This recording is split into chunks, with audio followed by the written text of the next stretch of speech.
Hey everyone, welcome back to LightHearted. I'm Britton. And I'm Rachel. We're really excited for today's episode. As you can tell, we're in a different location. And that is because today we have a very special guest, and we cannot wait for this interview with you guys. But before we get into that, make sure to download all of our episodes. It really helps us. It helps people find the show. So please do that before we get into this. Today's special guest is honestly unbelievable. Like dream guest. Dream guest. This person was top of my list as soon as we started the podcast. So I honestly am so excited that we are here. As you saw from the title of this episode, today is an interview with Emily Cain.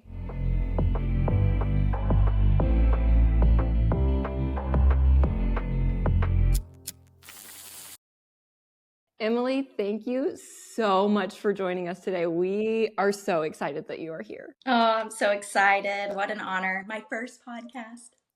Thank you for choosing us. We're so excited. We're so grateful. We cannot wait. We can't wait. Okay, we're going to read a bio about you because you're super cool and people need to know that. So Emily is the wife of Logan from the band Cain. She is a very proud mom of 3. She's a small business owner and a travel planner. She is a Disney fanatic. Same. We have that very much in common. She is passionate about faith and about sharing her journey of sobriety and overcoming addiction. She loves encouraging people. We have seen that God can truly transform any story. And we have seen that, and we're so thankful that you're here to share that with us because I think it's such an important message. Yep. So yeah, thank you so much. Yes, absolutely. I'm so excited.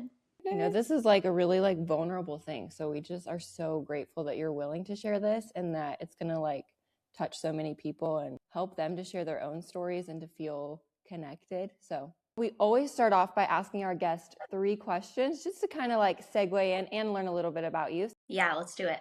So the first question is, if you could go back in time and change one thing that you had control over, would you change anything? And what would you change? Great question. And it's funny, I was actually thinking of this the other day, just like the butterfly effect, like all these millions of seemingly tiny decisions that one of them can change the whole trajectory of your life. And so as I was like thinking of my story, I really don't think I would change anything, even the hard things, because they really, I mean, as cheesy as it sounds, they really have made me who I am today. Like just an example, like I was such a shy kid, you know, I just was like, oh, my sister does cheerleading, like I'll give that a shot. And I think like if I didn't go and do that, if my parents didn't take me into the gym that one day, I probably wouldn't have pursued cheerleading. I wouldn't have met Logan. I wouldn't have my girls, like, you know, so I think my answer would be I wouldn't change anything. I'm really grateful for all that I have today. That's amazing. That's an insane pathway. Like it led to everything. Yeah, I feel the same way. Our second question, if you could give younger you one piece of advice, what would you say to her? This is a good one too. I think that if I could give myself one piece of advice when I was younger, I think like it reminds me of like the high school years. I feel like my mind was just like all over the place. I really would have just like slowed down and just like looked at the people around me, you know, whether it be family. My grandmother passed, and I wish I would have been looking more outward at others and less inward and worried about, you know, my tiny plans and designs and all these things, and just slowed down, been more present. That's a really good That's answer. a good answer. I don't think we've had that one yet either. It's That's so a cool really to see good one. everyone's different like perspectives on these. So Yeah, that's amazing. that's a really good answer. And the last question, my favorite question, is if you could ask future you one question, what would you ask? I know this one. Like, I know what I want. As a mom, I want to know, do my kids still want to hang out with me? Like, I feel like, you know, they say like that's a job well done when you can like put in all the years of hard work, raise them, send them off, and do they still want to come back home and spend time with you? I want to know what my kids are up to and if they still want to hang out with me. Such a good one. I love that.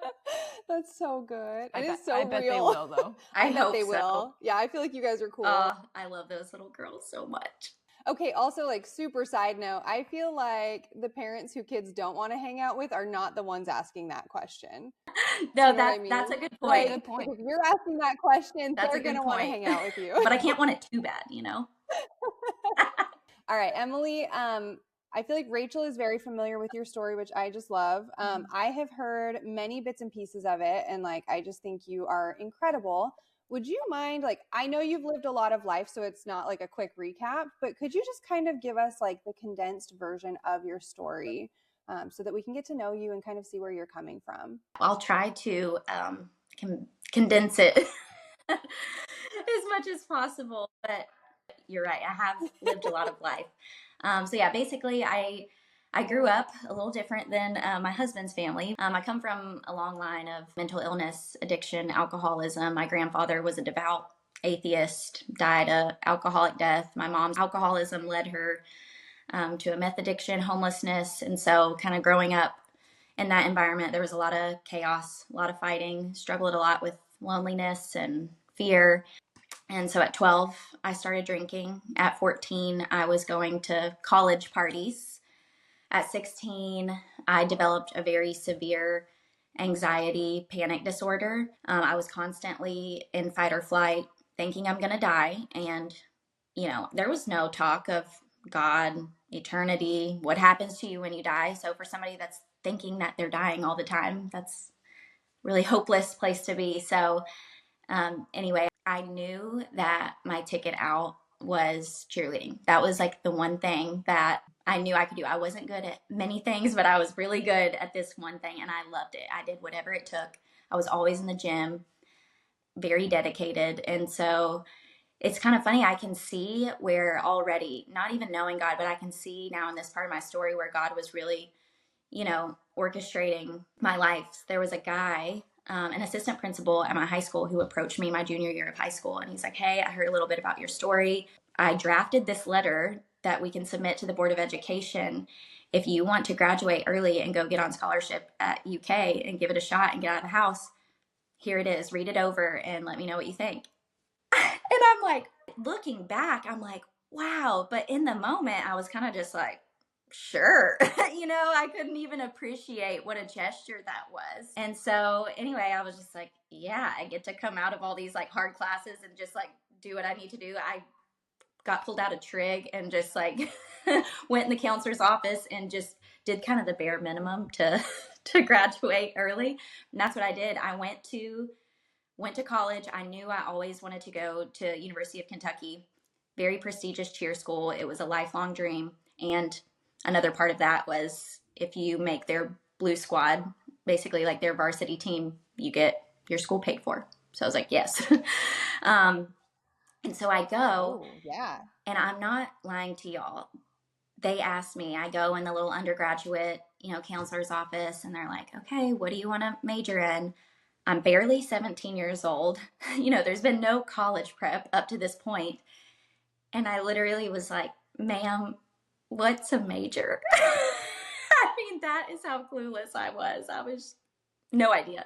But I had overheard some girls at practice talk about nursing. My mom was a nurse. So I was like, sure, I'll go with nursing, which looking back is insane. Like, all the way up until this point, I've kind of cheated my way through high school. And so, like, nursing isn't really one of those degrees you can just, like, cheat your way through. Yeah, I'll just be like an astronaut. Like, Why not? but God knew what he was That's doing, amazing. you know? So, yeah, I'm just like, sure, nursing. So, You must have said it with confidence. Though. Yeah. They're like, okay, let's go. so nursing it was. So here I am, barely 17. I have this super rigorous academic and athletic schedule because, again, you know, UK is a very prestigious cheer school. You know, we work towards our own national championship, our own routine and competition, but we're also responsible for supporting all of the other sports. And there is a time where basketball and football overlap. So you're looking at during the week, going to class, 2 workouts a week, practices 3 days a week, and then games Friday, Saturday, and Sunday sometimes. So, and on top of that, you know, I'm very dedicated to, you know, trying to do a good job and do good at school and cheer, but I'm also very dedicated to my drinking career. So this is where the alcohol abuse kind of is starting to become more evident. So yeah, college is where the alcohol abuse kind of starts to show itself. The denial was kind of immediately there for me, but this is the first time I remember one of my very best friends in college. She was just like, your drinking kind of freaks me out. And that was like a shock to me. I was just like, I thought everybody was doing this. I'm kind of slipping through the cracks because in college there's a little bit of binge drinking going on, partying and stuff around me. But was it just like how often you were doing it was freaking her out, or like what about? yeah, just the level. So like essentially like when alcohol enters my body, or someone like me, someone that has like an alcohol use disorder, I just want more, more. And like I've learned so much now about alcoholism. Now there's science that supports that. There's like measurable, like genetic, biological differences in a normal drinker and someone like me. But I didn't know that at the time. I just and that's all I had really seen growing up, So I didn't really think anything of it. But that was the first time she really kind of made me think about that. But, we would be at parties, like the pregame or whatever. And as soon as people are starting to leave the room, I'm scanning the room and looking at people's drinks and thinking, how are people leaving alcohol? Like people leaving alcohol in their drinks. I couldn't understand. I was like, I got to take care of this problem. This stuff is going to waste. So what do? They leave and I start turning up their drinks. This is insane because we're about to go to the bar where there's unlimited amounts of alcohol, but that's just how it was for me. Once it entered my body, all bets were off. I was 0 to 100, and that's just the way that it always was. Like another way to explain it, like watching a normal person sip a drink, that never made sense to me. They'll sit and they'll look at it, they'll stir it, they'll be like having a conversation. I'm over here like, what are you doing? And for people like me, that doesn't make sense. Yeah, alcohol for me, it acted like a stimulant. For other people, it's a sedative. They get this kind of loosey-goosey, tipsy, out of control feeling. For me, it's like I'm ready to get up and go somewhere and get some more. That's how it was. And so I didn't know also that there was science to back that. Anyway, I'll get more into that as we get further along when I get into recovery. On the things that I had learned. So anyway, I quite literally puke and rally my way through college. That's impressive. That is Especially impressive. like becoming a nurse, like the fact that you were able to balance all that is, like I said, dedicated. I would go out to the bars with my purse and my fake ID and my index cards to study for my exam the next morning. oh, insane. That's dedication. That is dedication. Wow. So anyway, by the grace of God, I make it through college. I graduate with my nursing degree. I come out, a couple national championships. I started doing Team USA towards the end of my college career. And when I was graduating, I was in a very abusive relationship, like physical, verbal, emotional, all the things. And I knew early on that it was bad news. For any you guys or anybody listening, as you probably know, like in those types of situations in domestic violence, it takes a long time to leave. I think I read because that's the most dangerous point is when you try to leave your abuser. And I think the statistics, it's like it takes up to like 7 times on average for a woman to leave her abuser and be able to leave permanently. And so I was stuck in that for like a year. And here I am. I'm like, I've done about all I can do to try to survive, my childhood and make a good life for myself. I have all these things, I had taken cheerleading to the highest level, had all these accomplishments. I had gotten, a good job right out of college as a labor and delivery nurse. And, like on paper, I should be so happy. But I felt so empty inside. I felt so depressed. I felt like here I am. I'm 21 years old and I have already blown it. Like I have already ruined my life. This is where the drinking really took off because I had been through a lot of trauma and didn't know how to cope. I just did the only thing I ever really knew how to do, and it was drink my way through it. I was working night shift, working 3 nights a week, 3 12-hour shifts. But every night that I wasn't working, I was going out. And I never would have like said I was suicidal at that point, but I certainly drank like I was. Like I did not care what happened to me. I would go out, no plans of how I was getting home.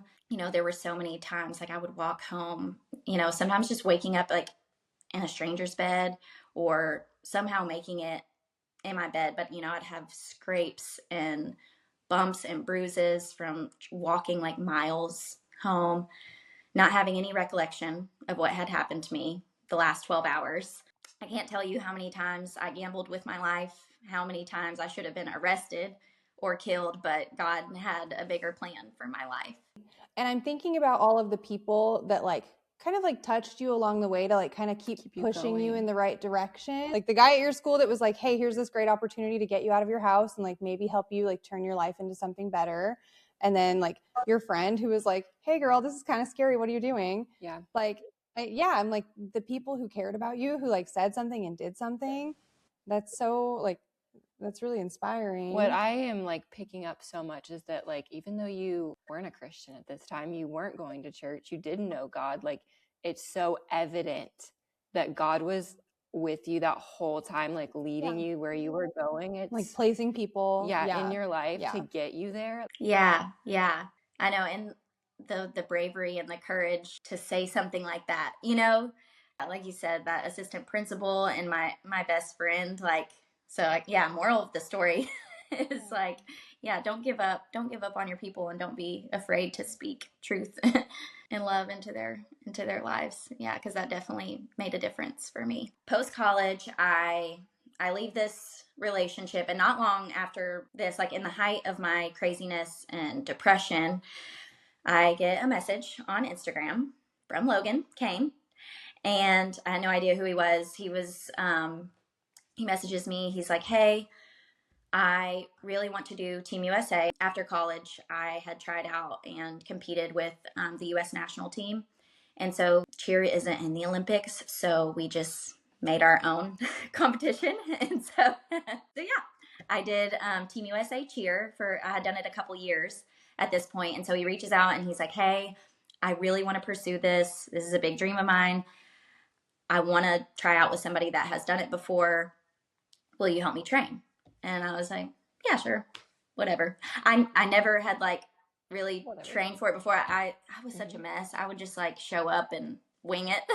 And so I'm just like, okay, yeah, sure. And I meet him. I'll just say up front, like, there was no like romantic stuff going on. No romantic thoughts, because, I'm like, he's super nice. He doesn't party. He doesn't drink. He doesn't smoke. He loves Jesus. Immediately I was like, no, like that'll never work. Yeah, it really didn't even cross my mind. But he was, during this time, just such a good friend to me. There were days that I was so depressed, I couldn't even get out of bed. Like, didn't want to get out of bed, didn't want to eat. And he would sit on FaceTime with me for like hours and just be like, get up, go make yourself something to eat, time to go to work. Like he spoke so much truth and life over me. I remember he downloaded the Bible app on my phone, and he was like, maybe start going to church, like get a community around you. And I was just like, thanks. But in my mind, I'm like, buddy, I'm never going to open that.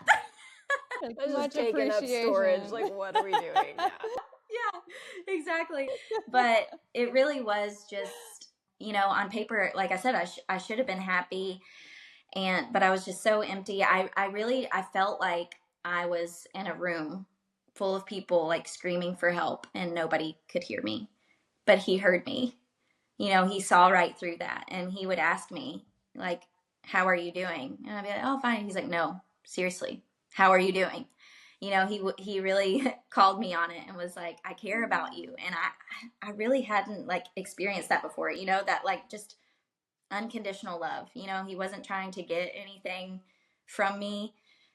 He just really was such a sweet friend in that season. But the friendship didn't last terribly long. So, we were stunt partners, then turned friends. And so he was living in Nashville at the time, and I was living in Kentucky working. And so we would kind of drive back and forth. But this is where God really started planting seeds. So when I would go train with him in Nashville, I would hang out with him and the girls, and we would go to church. And like up until this point, like any church setting, any talk of God or anything like that just immediately made me feel uncomfortable. I felt like I was too far behind. I didn't understand the lingo, felt so awkward. And certainly at this point in my life, I felt like I was just way too far gone, and just so undeserving of that kind of life. But, I started going to church, but something that really struck me in that season though, like I couldn't understand scripture, but when people would get up and tell their testimonies, I could relate to that.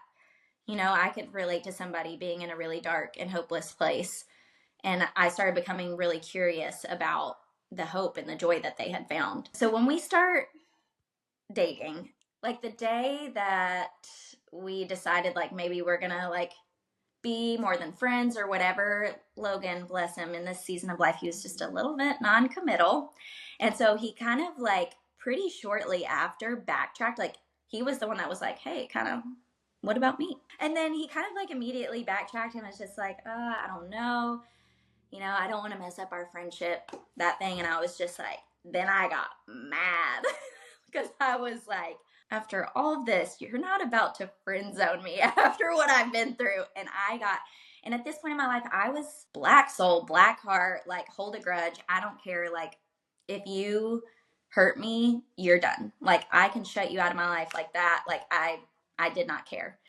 Mm-hmm. And so that's kind of what I was thinking. Like I was supposed to leave. I was supposed to get off work and go to Nashville to help him train. And I was just so mad and so hurt. I was just like, you know what? We're done. Like I'm done messing. Like we're not even gonna be friends. I'm not gonna help him train anymore. It's whatever. And then it was just like the thought came into my mind, and it was just like I can't live without him. Whether that is like in a romantic way or not, but even just as a friend, like I just had the thought like I can't live without this guy. He's been so good to me. He's been such a light in my life. Like, and so I was like, rats. And then I was like, I love this guy, and even at the time I was just like, is this crazy? Like, I don't know if I'm in love, but I do know that I love him. And so I was like, I can't just leave him like this.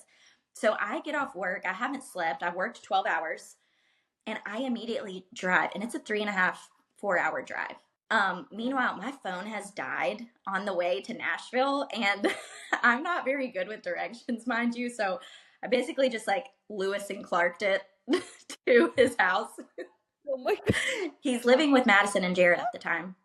And I just show up at the door, and I was just like, I had this epiphany, and I will be at your wedding, whether I am in the front row or in the white dress. Like, I love you. And that's that. And he was just like, I mean, what do you say to that? And we just hugged probably for like 20 minutes. And I think I was so tired, I kind of like passed out in his arms.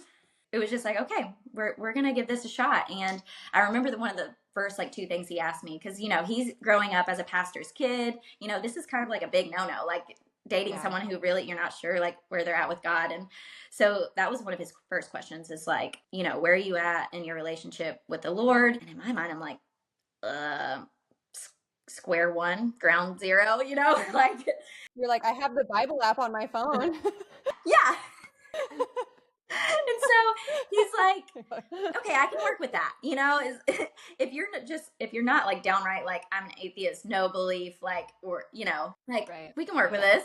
Yeah. And then the next thing he's like, your drinking really freaks me out. Like the drinking and partying that. And I was like, okay, like anything for you. Like, I really do love you. Like, I want to give this a shot. And so this season of life was probably like the driest that I was. Like, I really was on my best behavior because I loved him. But unfortunately, as many people know, if you've been afflicted by addiction, whether with you or a family member or someone you love, it just doesn't discriminate, and it doesn't matter how much you love someone or something. It's just cunning, baffling, powerful. And so anyway, but we, like I said, we were dating, and his family definitely had their reservations about me. The Cains are very, very close, very tight knit. I'll just say it like this. I wasn't really the girl that Mama Cain was writing about in her prayer journal in terms of a future daughter-in-law. And rightfully so. It's actually funny too. The first time that I met Logan's parents was at Taylor's wedding, which is insane. Yeah, very, very bold. And so, yeah, there was definitely some kind of rough seasons there where they're like, Logan, what are you doing? Like, so anyway, months go by and I get to a point where I'm just like, you know what? I need a fresh start. Like, it's this town, it's these people that I'm around, definitely not me. Like pure denial, not taking any accountability. Logan had really like encouraged me, like, why don't you try? I had met a travel nurse. And again, look at God. Like, what if we had never had travel nurses at our hospital, but we had this one that came and she like encouraged me. She was like, you should give this a shot. You have a chance to like make more money. You're single, no kids. Like, you should give it a shot. So I was like, oh, this is the plan. I'll eventually get a contract in Nashville. Me and Logan will live happily ever after, like this Christian stuff. It'll kind of like rub off on me, I didn't know how it worked. Like, I'll figure it out. Just like become a Christian by like osmosis. Not how it works. You're like, I was in the church. Right. So the only problem was the only place that would take me is up in Providence, Rhode Island. It's one of those things where it's like, we need somebody with experience. And I'm like, well, how do I get experience if no one will take me? So anyway, I move up to Rhode Island, miles and miles away from anything I'd ever known. At this point, Logan and I, the drinking had kind of crept its way back in. We could see like our lives were kind of going in two different places. And, a few weeks in, I just told him, I was like, this is who I am. I don't think you're ever going to be able to change me. I can't live up to the standard. This is how I am and this is how I'll die. So sad. But that's really genuinely what I believed. And so I basically gave him an ultimatum, like, take me or leave me. And he left me, rightfully so. And I genuinely, I shouldn't have been shocked, but I was devastated because, this plan I had put, and this is how I had done all my life. I was always looking for someone to save me in my relationships. But this time I'm like, for the first time, I've picked like a good guy, and I've put all my chips in. I've moved, packed up everything and moved, banking on this relationship. And here it is, it ends. And I am devastated. I was working night shift, hadn't eaten, hadn't slept. Like, I was just so broken and felt hopeless. And so I'm at the hospital and it's like 4 a.m. and this voice like starts in my head. And it's like, what if you met Logan for a bigger purpose? What if the God that he's been telling you about is for you too? And so I'm like, okay, I'm thinking about like, God, I've lost my mind. Like, that's what I'm thinking. I'm thinking about this Jesus stuff. Like, you really are sleep deprived and you are going crazy. That's really what I thought. But the voice just won't stop. And so I'm trying to finish up my shift. I'm driving. It was like a 40-minute drive from the hospital to the little like cottage I was living at. And I'm driving down the road and the voice just keeps on. And now I'm starting to get like aggravated. And so I just like throw up my hands and I'm like, okay, God, if you're real, then I need you to show me because I'm tired. I have tried everything.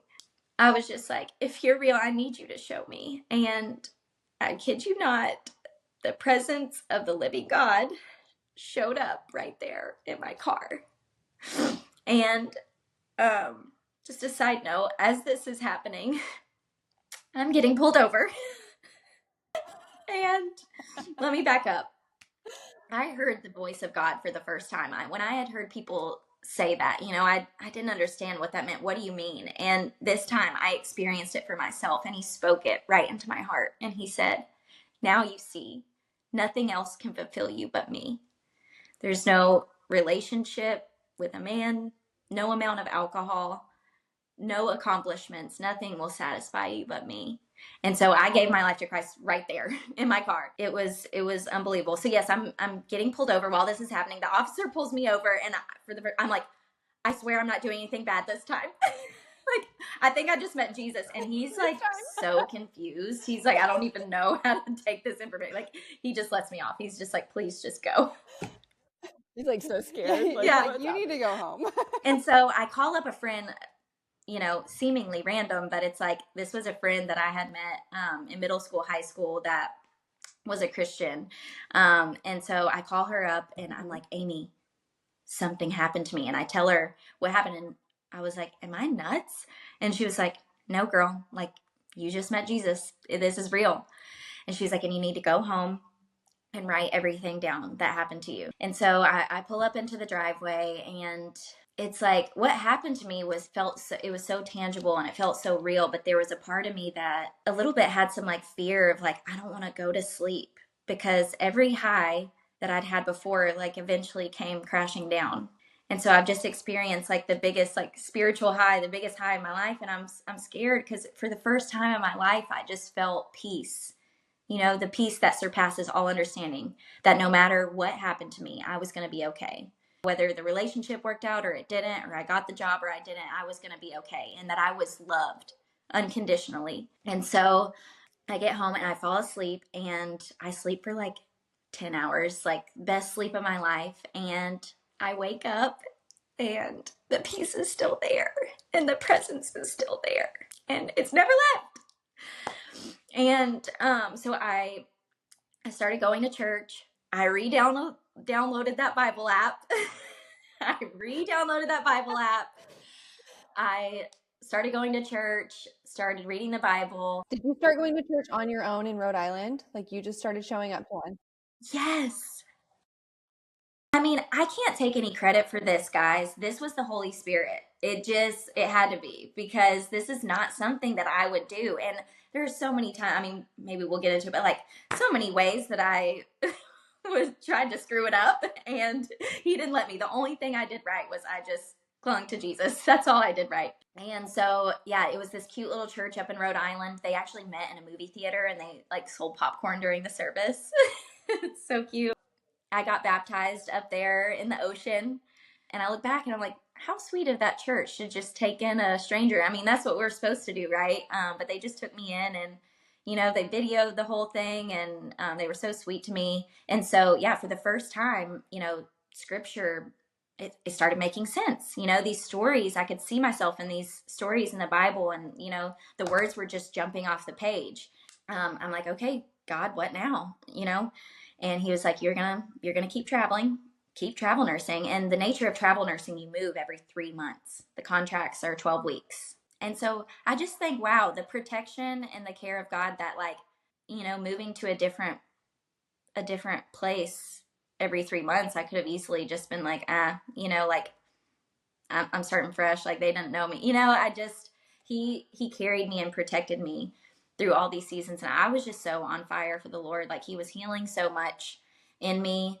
And yeah, it just felt like this spiritual wisdom was like coming to me, it's just unbelievable when I look back on it. So many friends that I made like at these hospitals, and I miss that boldness, having that boldness to like share my faith, because it didn't matter where I was, if I was at work or just like exploring the new city. Like, if I had the opportunity to share about what God had done in my life, I did, and had no bones about it.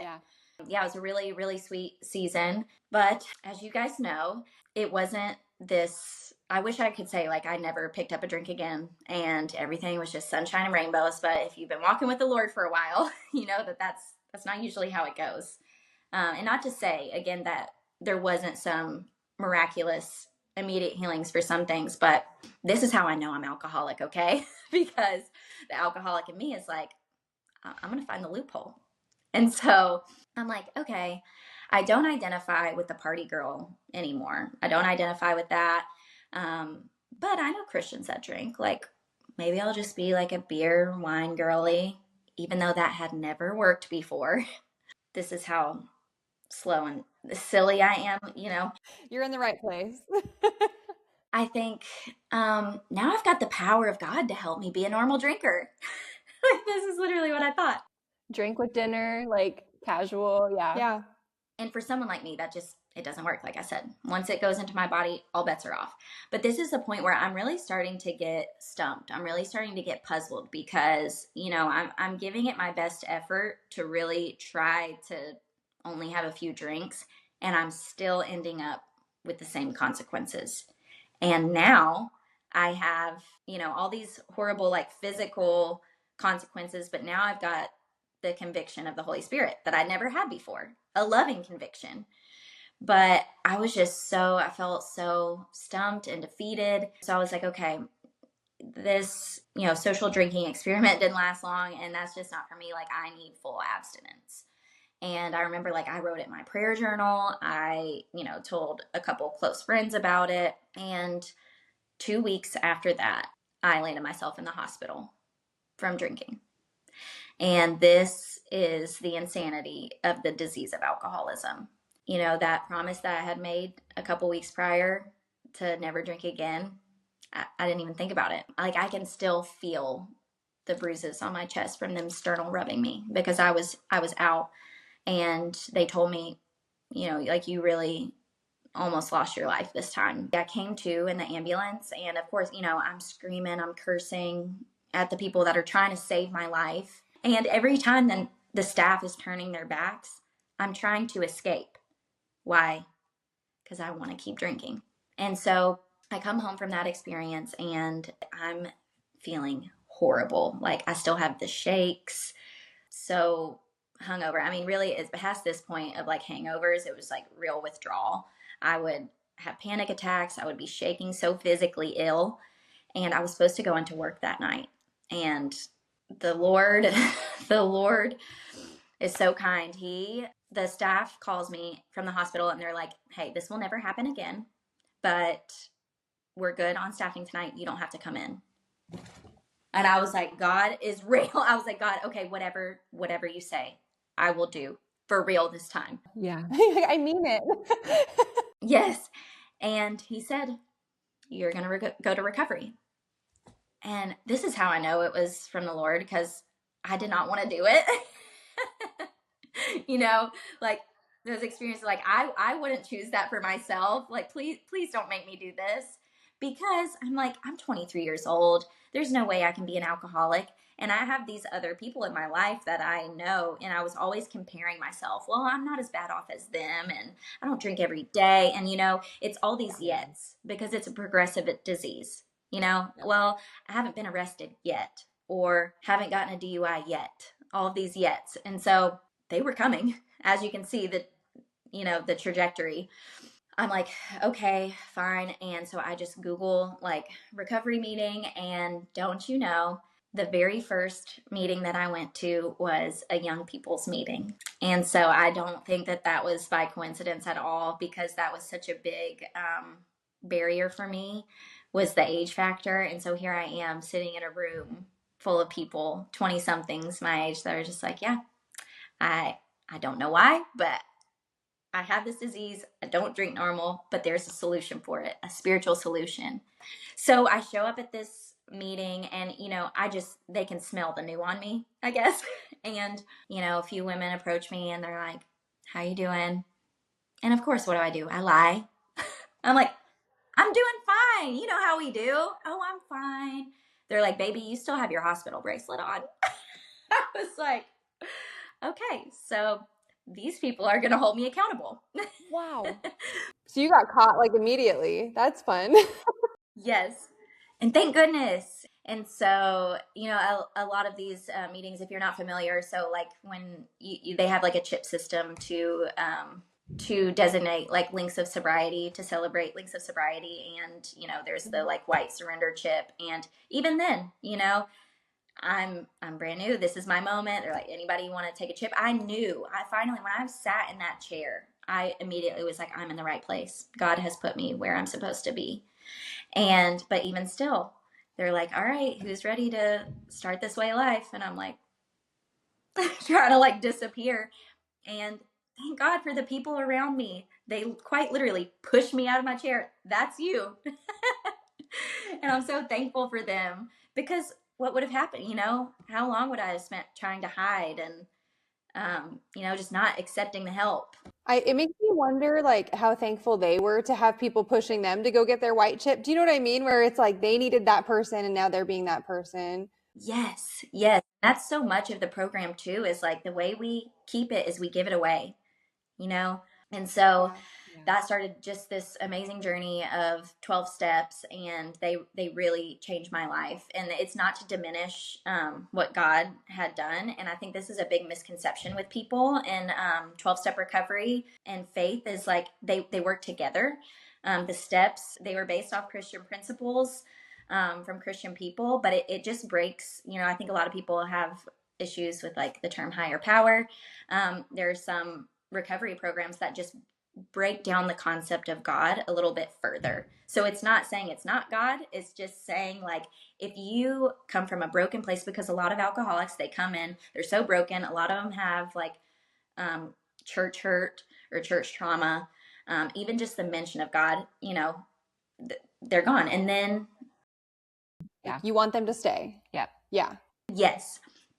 And so it just breaks down that relationship, that concept of God a little bit further, and says, hey, no matter where you are, no matter where you're starting in your faith journey, like, just start here. It's not me that's in control. It's something else, something bigger than me. But for me, I it really taught me how to put this newly found faith that I had acquired and put it into practical steps. And so this is really where a lot of the change started happening. I would go all around the country and there's, meetings all over the place. The program is just like, I went through a phase, and this is like just a little aside, but there was a season of life where, I had a lot of people, well-intentioned, but that were saying to me, you don't need to keep going to those meetings, like, don't say that you're an alcoholic. There's power in the tongue. And while that is true for me as an alcoholic, and for a lot of people, if we believe that alcoholism is a disease, which I feel like most people are on board with that, then I have to be aware of that and know this is my medicine. Going to meetings, recovery, surrounding myself with like-minded people that also have this, that's the medicine that I take for my disease. That's a really good way to put it. Yeah. Yeah. I like that a lot. Yeah. So it's not, I think a lot of people, they think what we do when we're in meetings is we just like sit around, and I don't know. This is kind of what I thought, like we just mope and we're like, oh yeah, I can't drink. And it's like, it's actually the purpose of meetings is to share our experience, our strength, and our hope, and to share the message, and to just say, how we've overcome, and it's a spiritual solution. Yeah. I'm also really thankful that I feel like I was protected in that season too, because there was a time where I felt like it had to be one or the other. It had to be church or recovery. I couldn't see how they could live hand in hand. And now, thank God, I see like they work together. And for me, I have to have both. And that's not to say that that is everybody in recovery, right? Like, some people get saved and they give up drinking and that's it, and just church works for them. But I think that just knowing that, like, we can't put God in a box. He works in all of it. There's not one way to recover, and there's not one way to get healing. It can be different for everybody. I love that you were saying like you can't put God in a box, because I'm very big on that too. Like I agree that a lot of people can just like rely on faith, but I need faith and practical tools. Like I have to have both to function. And so I just really love that. I also think it's interesting that like people were kind of encouraging you not to go because like you didn't need it. So how did you keep going? Like how were you like, no, I do need this? Because I think that would have been a really easy out to just be like, yeah, no, you're right. Like, Yes. I probably don't need this. So Yeah. why did you keep going? Because you could have gone to each new state and been like, these people don't Yes. know. No, I'm that is a good. great question. And I can tell you right where I was when this all boiled down. So, Yeah. as I'm kind of hearing these things and feeling like, oh, like it has to be one or the other, I had taken a contract back in Kentucky. And so this is kind of cool. I was living with my parents, but working back at the hospital that I used to work at, but I was a travel nurse. So it was kind of this like full circle moment, right? Of like, this is where I was like, a baby nurse and worked with all these people, and then now I'm getting to come back. I'm this brand new person. That was a really, really fun, special time. And now I'm like a seasoned nurse too, so they're kind of like looking to me. It was just wild to look and see, all that God had done. So yeah, I'm working, and I'm starting to do things that are just not characteristic of me and my sobriety journey. And nothing like super nefarious, nothing super like I would think bad, but like, for example, coworkers would be like, "Hey, we're going out like to have some drinks." Like, they would invite me, and I felt kind of like, "Oh yeah, well, what's the harm? Like if there's food there too." Someone early in recovery, it's not a wise move. And you really just, I've learned, like, I really have to ask God in these moments. I just have to ask the Holy Spirit, like, am I supposed to go or not? Because there are some situations where, if I'm spiritually fit and it's okay for me to go, not to the bars, I'm not talking about that, but just like if we're going to celebrate and I know there's going to be alcohol there, that type of situation. But in this situation, I felt the Lord saying, like, this isn't a good idea. And I was doing it anyway.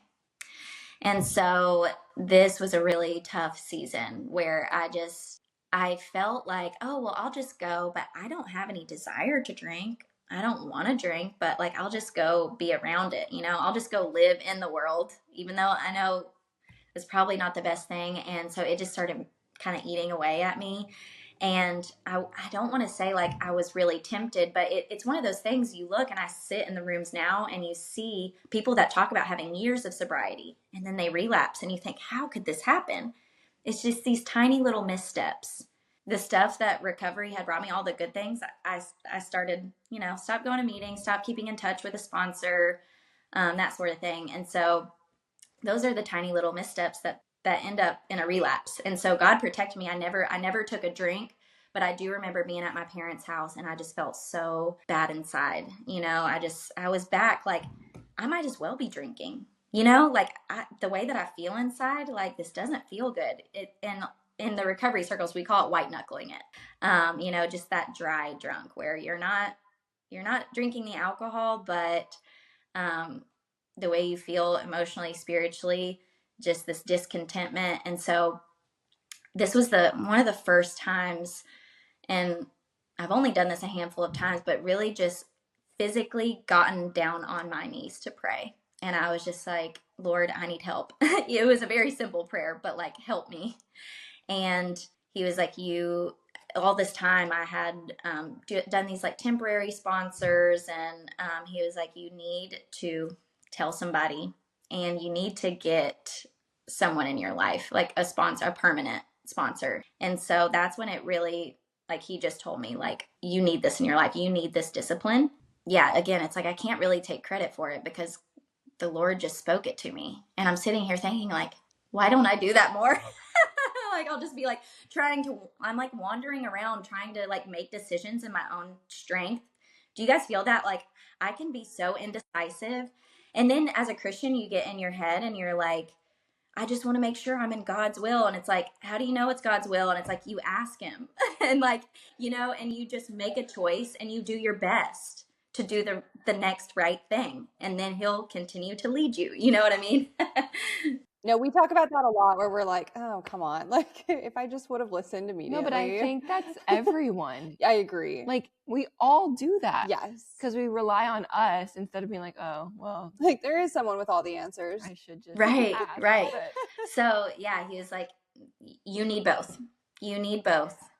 And so, yeah, I can have all of, I can have my church and faith and a supportive family, a supportive husband, and all these things going right. But if I don't have the steps in recovery, I'm not my best self. So like, what point, obviously you and Logan are married now, what point did you like get back in touch with him, and how did that work? Yes. Okay.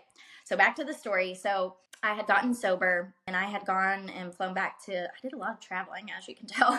I had flown back to Kentucky, Lexington, where I'm from, and they have this event called Big Blue Madness. It's like a basketball event. A lot of schools do this. And, the arena, it holds like 24,000 people. I mean, crazy. And don't you know, I get a tap on my shoulder, and it's Logan Cain sitting right behind me.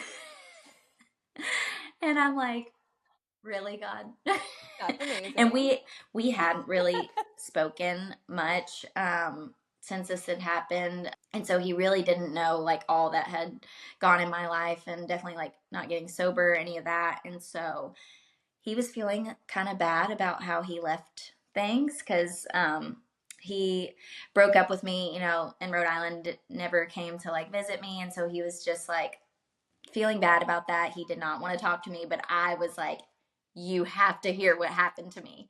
And it's cute. I mean, he says now, he's like, I could see it right away. I could see it in your eyes, that something was different. And so we sat in this like bank parking lot until like 3 a.m. And I told him all that had happened, and we started hanging out again. This was a tough season. Like, as I'm telling it now, like, it can come off as this like cute love story, but it was hard. There, like, you know, we love each other, and you know, we're starting to get to the point where we're like, are we gonna try this again? And there was all this fear of like, what if it doesn't work out? And my biggest fear, like, what if people think that I just like made this up and am trying to like play this Jesus card just to get back with Logan? And that couldn't have been further from the truth. Like, this was not on my radar at all. I had my eyes so fixed on Jesus. You know, I was just so on fire for the Lord. Like, dating wasn't really on my radar. And then here he is. He just plops him right there in this arena. And so I remember we were in Charlotte, and he had come to visit. Like, my studio, it wasn't as big as this like room, the whole thing. And so we're sitting there, and I'm like, we need to pray. You go on that end of the house, I'm going on that end. Like, we just need to pray about this. We come back together, we're both like crying, and I was just like, all I can say is like, I'm not gonna do this perfectly, but all I can tell you is Jesus is the foundation of my life now. And if we're going to do this, he's going to be at the center of it.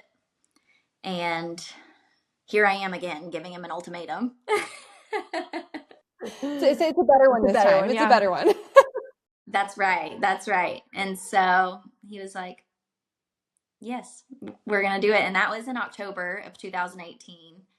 And we got married that next August. And so, oh my gosh, I love this. yeah. And so it's just like the kindness of the Lord. Like, he took this like crazy, messy, broken relationship, this crazy, messy love story, and he put it back together and redeemed it and restored it so that we could use it for his glory. And yeah, I'm just amazed that, you know, he brought us back together. Like I said, dating wasn't really on my radar. I didn't know. I knew that I loved Logan, but I really didn't think that we would get back together. Yeah, it's a story that only God could write, really.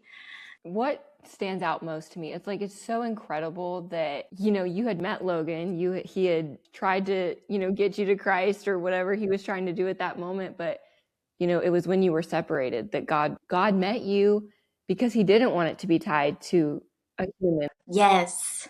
He did it. And that's just like, that's so amazing, because I feel like so often we can tie ourselves to people instead of God. And so I just love that, like, that's the story that, you know, you can share with people. That's amazing. Yeah. Yeah. Really quick, I want to back up a little bit. So before you reconnected with Logan and all of that, when you like met Jesus after that, and obviously you didn't get sober right away, you said that, what was that like for you? The drinking, was the, like you mentioned, feeling the guilt and the Holy Spirit. What was that like before meeting Jesus and after? Yeah. Does that make sense? Oh, definitely. No. And it's a great question, because I think that, you know, it's like when you get saved, you think that, I mean, even though people say like there are hardships to come, I guess like I said, it's just, like I said, I can't take credit for it, because if I had it my way, you know, I was still trying to do my things my way. And what I really learned in that season is God was saying, like, you can't hold on to me and take a hold of what I have for you while you're also trying to hold on to your old life, you know? And so I had to fully just surrender and just let go. And that's like really where like the steps kind of came into play and were such a huge part of my story, because it really is just, you know, no matter where you are on the journey of faith, but like whether you know God or don't, like surrendering. That was such a big thing for me, and how to practically walk that out. Yeah, like I said, it was a really scary season, because you know, I didn't know how it worked. I was doing all the things that I knew how to do, you know, writing it down in my prayer journal, but like what does it really look like to surrender and lay things down at the feet of Jesus? It's hard. Like nobody wants to admit defeat. And especially I think like for people walking with the Lord, like we think that that's going to make God look bad or show weakness, but it actually saying like, I can't, but God can, you know, like that has more power than anything. So yeah, I hope that answered your question. But and then the other thing like I've learned too is just like we weren't meant to do this by ourselves. And I think even still after I got saved, like it was just like, okay, it's going to be me and God, but you need a community of believers to surround you and encourage you and speak truth over you. And it certainly made a difference in my life. I love that. That's incredible. I think that also, this might go off topic a little bit, but I think in that season you had mentioned that like you had seen Christians drink, like you just thought, I'm just going to casually drink, right? Like that they're doing that. Why can't I do that? And so I think that's such a big thing that like we as believers need to keep in mind how we're displaying ourselves out into the world. Because even if it's not a sin for us, or we're not, Or it's not a struggle for you. yeah, it's not a struggle for you, but you are displaying something that could be so harmful to someone else. So keeping that in mind is so important. Yeah, and I'm so thankful now too. Like my family, Logan and his sisters, the girls, like that was never a part of their life, and it's not. And it's really Yeah. sweet. I talk about this, but it's like they really taught me how to like have fun and have joy without drinking. I didn't know how to do that. You know, I always used it as this crux. You know, I was like really insecure. It was really when I got sober, it felt like relearning how to like walk and talk. I mean, that sounds dramatic, but it's true, especially like in my social life. You know, it was kind of admittedly it was a lonely season, and that was the importance of like I said, having people around you, and especially like other people in recovery too, to you know they speak that same language and they understand. But it was a lonely season of like I realized a lot of my friendships, they were very surface level. You know, if people were judging me about how bad my drinking was, I would just go and find more people that drink like I did. And that's all that our friendship was really based on, was that. And so it was a lonely season. And so I'm so thankful. Like even now, like I say, like my sister-in-laws are my best friends. And there was a time where, you know, I was having a pity party and feeling bad for myself and like, I don't have any friends. And the Lord's like, wake up. Like, you know, because in my mind, I'm like, well, they're family, so they don't count. And he's like, why not? Why don't they count? You know? And so He's like, count them. yes, yes. Well, I mean, so many like miracles. I think I'm so grateful like the the generational curse was broken. You know, like it stopped with me, and I'm so thankful like our girls will never know the old me. You know, they'll never know mom when she was drinking. Like they'll have a sober mom, and they'll grow up in a home like knowing the truth and the love of Christ. And God forbid, like if they ever struggle or with addiction or anything else, they'll know what to do and where to go because they've watched mom and dad walk it out. And again, not to say that like we're perfect or that like I've got this thing licked. I don't. I think the main thing is just like I want them to see that like we do have struggles, and like, you know, sometimes like in some of the struggles we've had since, you know, since then, after I had the girls, I struggled with postpartum depression and anxiety, and that was tough because, you know, in my mind, I'm thinking like that was just in the past, even though I knew logically like there's potential for me to be like a little more predisposed to that. It wasn't on my radar. And, you know, having kids, it was a dream. I always wanted to be a mom, and it was such a joyful season. Even the hard, like, newborn season, there was so much joy.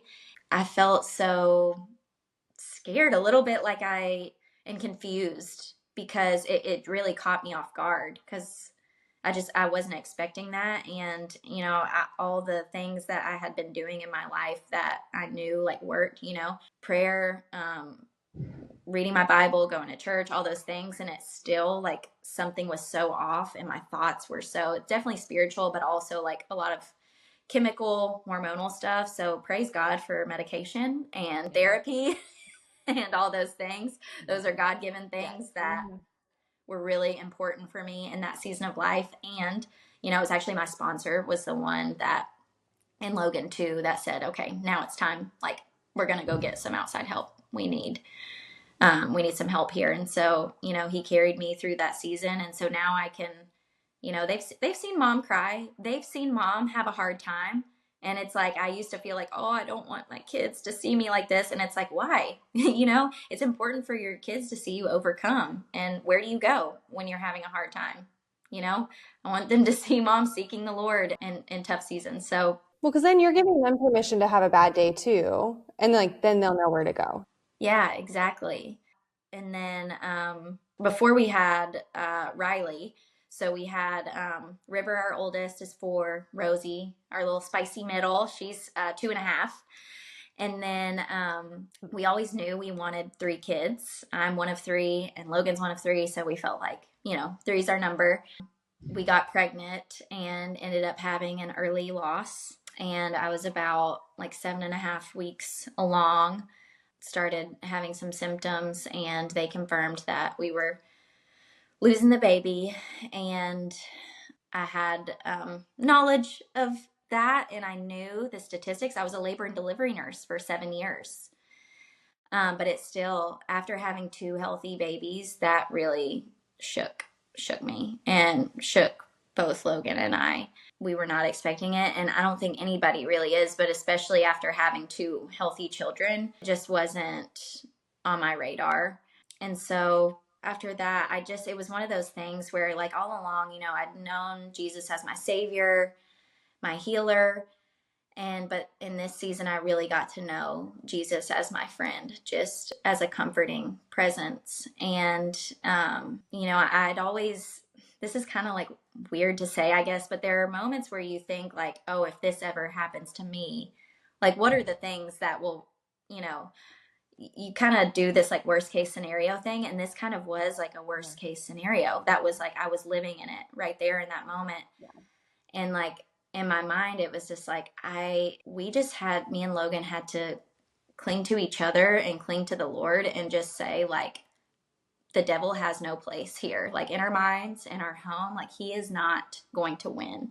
This is just like some practical stuff that, like, because a lot of people will ask us, like, how did you get through that season? And we really just leaned into each other, like, because I'd heard so many people that I can see where it causes so much like strife within a marriage, because you're both like grieving so deeply. And then, if you have other kids to take care of, I was so depressed. I just, knowing in the fear of like the physical of what was to come. And on top of, just the grief and the sadness of loss and all the fear of the unknown and, why me and all these things. And all I could do is just like cry. I was just so devastated. Didn't want to get out of bed. I had no energy to take care of the girls. And Logan really like stepped up, and, he's so good. He's too good to me. But it's one of those things where you think like that happens to other people, not me. So, having no preparation, but I just really was so thankful that Logan and I didn't like turn away from each other, and we didn't turn away from God. As far as it went, like, my numbers went down immediately. They gave us the go ahead, and we got pregnant right away, first try. And here we are, Riley, our 3rd. And it's crazy too, because it's like you go into this rabbit hole, and it's like, if that hadn't happened, we wouldn't have Riley. And I can't think of life without Riley. And that doesn't mean, like, I'm not even trying to get into all the, like, everything happens for a reason, or like God did this so that we could, and it's like, it's not that way, but I just do believe no matter what, like God can take bad things and turn them for good. Yeah, so we have our little Riley who was born in Florida. Whoopsie daisy. Which is another crazy story in itself. But yeah, it's just, she's such a reminder of God's faithfulness. And, you know, I heard from the Lord, he was like, and the fear too of after, like, is it going to take a long time to conceive, or are we gearing up for, you know, potentially another loss now that this has happened? And so yeah, healthy pregnancy, healthy little girl, 3 healthy girls. We waited too, so we didn't know what we were having. We waited to find out the gender. And yeah, so by the time we got to the hospital, we were totally convinced she was a boy. She was big. She was like one of my bigger girls, 8'5", and I'm like, I'm 5'1", and I'm like, you're not a very tall human. no. So and buddy, was I feeling it by the end of that pregnancy. Oh my gosh. And we were on tour. It was just insane. Oh my Was that gosh. not like absolutely terrifying, or were you so like scary? See, you know, because of my like history of being a labor and delivery nurse, I really felt like and the third baby, I still don't know though. If I wasn't a labor and delivery nurse, I don't know that I would have been able to do that. But I knew what I was looking for in a facility, in a hospital. And so I just basically routed like all the potential hospitals in each city. So I prepared. I'm not going to act like I was just like winging it or whatever. You know, I did a lot of research. So, and I was almost on the news, y'all, because we were like just a few hours away from getting on a plane to go back to Nashville. Yeah. It was either a 15-hour bus ride or like an hour and a half plane ride. And you think, like, what are the odds? Turns out odds were pretty good. So That's wild. That's insane. it was so cute though. Like, our bus driver ended up staying back. So we were able to do like a 24-hour discharge. And so, so hilarious. I got to show you the videos. Like, he pulls up in the tour bus in front of the hospital, and they literally wheel me out in the wheelchair. to pick you up from the hospital? Okay, well, that's like my new plan if I ever have more kids. I would like a tour bus. And then we got home, and oh, I will never forget those big girls. I will never forget the sound of their little feet running down the stairs to meet her. Oh, I love that. At the end of these, we like to lighten things up so we're not like leaving everyone on a down, you know? How do you stay positive? How do you share your light now? Because like clearly the light was always within you, but you were saying like Logan could see the change in you. And it's crazy how often that happens. Like when you meet people and you're like, oh, you're not in a good place right now. And I can see it in your eyeballs versus wow, like I can tell that like in your life, like you have so much light and like you're sharing that light. I just think that's like so cool.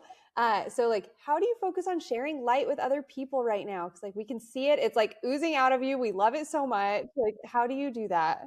yeah, that's a great question. And one of the main things is, and I touched on this a little bit earlier, but in recovery, you know, we say like the way that you keep what you have is by giving it away to others. And I think that that's true, you know, in recovery or not, you know, just sharing the message of hope. And, you know, it's not always, you know, on a stage. Like for me, a lot of times it's in those, you know, in a meeting, it's a very private, intimate space in an old church basement. But, you know, just sharing like my experience, my strength, and my hope, I get so much joy. And I'm so like, my faith is so renewed when I get to walk somebody through the steps or just share about my story and they can say me too. Like that, there's nothing like seeing somebody else go from death to life. That's one of the main things. It's not, you know, it's nothing spectacular. A lot of times it's just, you know, But life changing still. Like maybe not spectacular, but life changing. Yeah. That's pretty cool. yeah. So that's one of the main ways. And, you know, just yeah, obviously, like motherhood is the hardest thing I've ever done. I thought it was sobriety. It might be motherhood may take the cake there, but they do really. It's crazy too. I mean, you know, like when you're supposed to be out on a date with your husband, and all you can do is talk about the kids when you're together. It's such a It's like a gift and a curse. yeah. Exactly. But they do. They motherhood has it's like a new challenge. I've always loved that. I've always loved a good challenge, and so just being a mom is brings me so much joy, and knowing like when I'm feeling like, oh, where do I play into this, ministry? My husband, he's up on stages and, singing about Jesus, and my in-laws, they're pastors. Where do I fit into this? And it's like my family, my kids are my ministry. And so I definitely, yeah, if anything, I want to like be an encouragement to other moms that, even stay at home moms, whether you're a working mom, stay at home, working from home mom, that's me. Your kids are your ministry. And I heard a woman say this the other day. She was like, hey, moms with littles, reading a Bible story to them counts in terms of reading your Bible. It counts. And I was like, praise the Lord. In a season where it feels like, oh, how do I have the time to do all these things? It's like teaching them, and it's fun to go back. Like I missed out on all that stuff as a kid. I wasn't going to vacation, VBS, and going to church camps and all that. So getting to kind of relive that through my kids is so fun, such a joy. So that is so cool. I feel like you just like lit up talking about that too. I love it so much. And then coming up this October, I will be celebrating 8 years of continuous sobriety, which is crazy. Amazing. And like someone like me, I never thought, like I said, I thought that was how I was going to live and die. I just really like held on to that identity. That you should be so proud. That's amazing. Thank you. Yeah. Can't take credit for it. It's all the Lord was working on me. And like I said, I did just about everything to sabotage it, but it's progress, not perfection, right? Yep, right. Absolutely.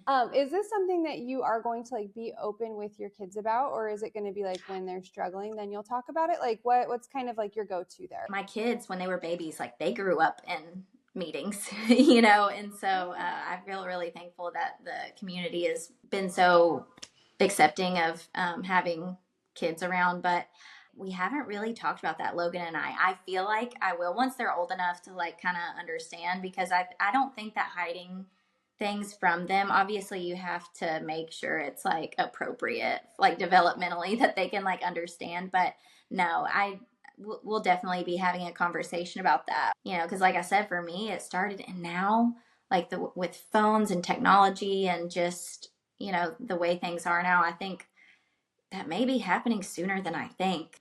A lot of these conversations. Yeah. Oh, and then the Disney. Rachel is like dying. She's like, please, let's talk about Disney. Yes. Yeah. So that's another thing, like having, because it's a funny season. After I had my kids, I knew that 12-hour shifts were not working out. The Lord, I feel like, was really calling me to raise my babies. But there was part of me that felt like I'm not busy enough. I don't know. That's how I deal with stress. I just, I don't like to have too much idle time, We talk about that where it's like, if you grew up in chaos, you create more chaos. Like whether or not it's good. Oh my gosh. That's so true. That is so true. Wow. Yeah. I hadn't thought about that. That's kind It's of so fun. relieving in a way. It's like, I'm not alone. Yeah. Yeah. Like it's okay. Yeah. So I was like 12-hour shifts. I don't think so anymore. So I'm not practicing as a nurse anymore. But after I had River, our first, we went on a trip with some friends. They were like, you're so good at planning this and doing all this. Like you've spent a lot of time researching, and you should look into like being a travel agent. And I really didn't even know that being a travel agent and selling Disney vacation, I didn't know that was a thing. As much as I had gone to Disney, I'd done it my whole life several times a year, especially with cheer and stuff. And so I never really considered it. So I started kind of looking into it, and actually interviewed at a few big agencies. And then I was just like, what would it take for me to start my own? And this is like totally out of my wheelhouse, like nursing. I had no like business degree. I had no business like knowledge of doing any of that. So I really was kind of like winging it, but I went for it. I started an LLC. I stumbled through all that stuff. Like But here we are, almost 4 years now. And what started out as like, oh, this little side hustle, I was like, I'll just do it for fun. I don't even care if I make money. I just want to help people. It really does bring me so much joy to do that because it's easy. It was easy for me. I was like, even if it just pays for our own Disney trips, that would be so cool.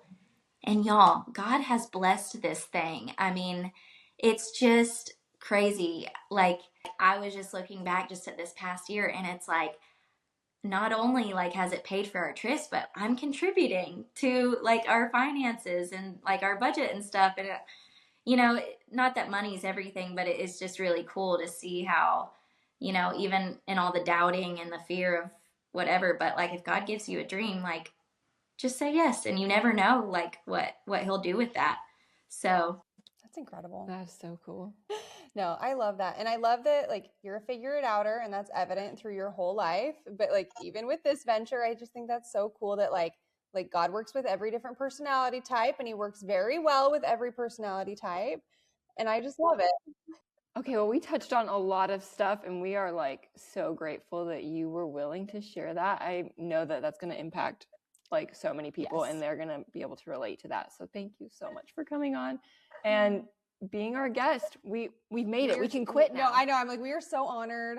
Yes. Yeah. And I think like you were saying, like when women can say like, hey, that's me too. I feel that too. Yeah. I feel like your story is just going to resonate with so many people. And we're so thankful.